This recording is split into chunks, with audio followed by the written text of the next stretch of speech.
Здравейте! Днес направих тунинг по пистолета Snowpeak модел P750, калибър 5,5. Значи тук има един проходен отвор и аз го разпробих с бургия 3,7, 3,8. 3,8 бургия. Разпробих го. Сега ще видим какви скорости ще ми даде. В момента е пълен на 200 бара с GSB RS 087. Ще видим какво ще покаже. След това ще го пробвам с GSB 103. По един барабан ще изстрелям с двете съчми.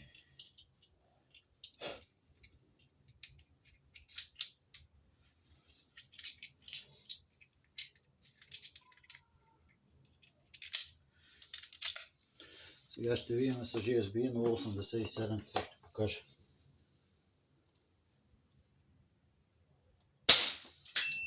Двеста 27.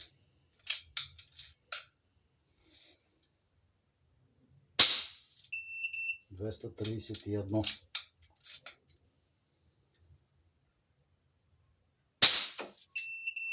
228.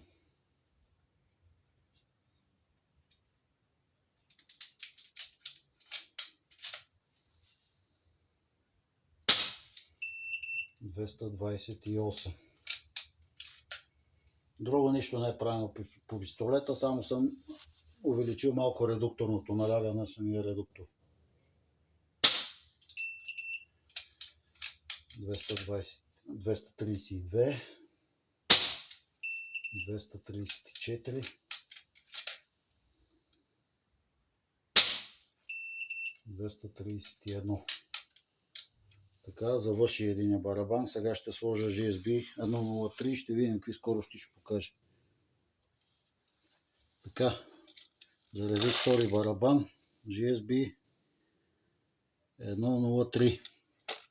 Значи, както казах по пистолета, увеличил съм редукторното налягане в редуктора и тук проходния отвор съм го пробил на 3,8, 4 мм почти е разпробито.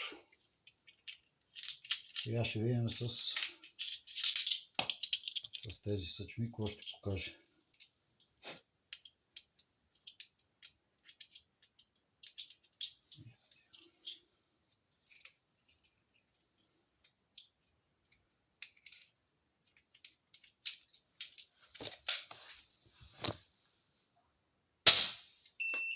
Двеста 218, 216, 212,